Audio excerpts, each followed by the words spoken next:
بسم اللہ الرحمن الرحیم الحمد للہ والسلام علی اہلہا۔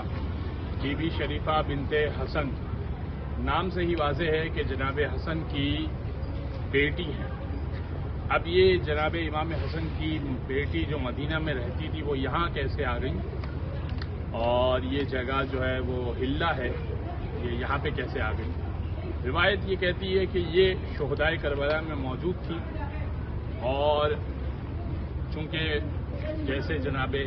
زینب اور جناب ام کلثوم اور جناب رقیہ کا تذکرہ ملتا ہے، اس طرح بی بی شریفہ کا تذکرہ ہم کرتے نہیں ہیں، لیکن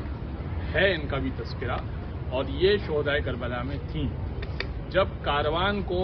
اور بیویوں کو اسیر کر کے شام لے جایا جا رہا تھا، تو شام میں مقام حلب میں لے جایا جا رہا تھا، تو اس راستے سے گزارا جا رہا تھا، اور اس راستے پر بی بی شریفہ کی شہادت ہو گئی تھی۔ اور بی بی شریفہ سے لوگ اس لیے یہاں پر آتے ہیں تاکہ بیمار اپنی صحت لے کر جائے، اور ان کی جو زیارت نقل ہے، دوبارہ سے میں آپ کی یاد دہانی کے لیے عرض کر دوں کہ یہ زیارت معصورہ تو ہے، منقولہ نہیں ہے،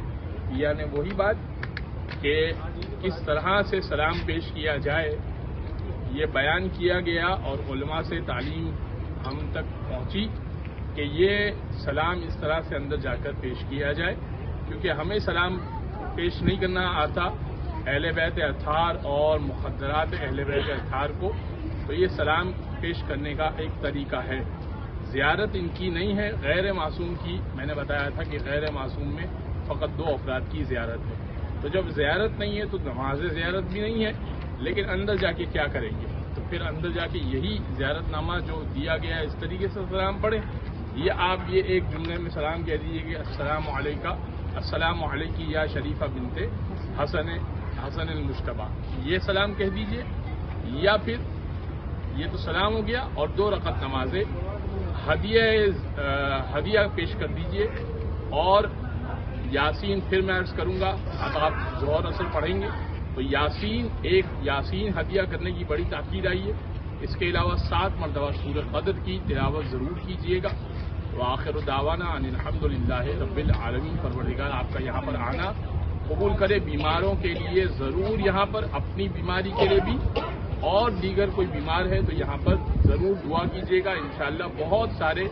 میرے نالج میں ہیں، میری نالج میں ہے، کسی کا سنایا نہیں بتا رہا، میری نالج میں ایسے ہیں کہ جنہوں نے یہاں سے توسل کیا ہو اور وہ ٹھیک ہو گئے ہو اسی مہینے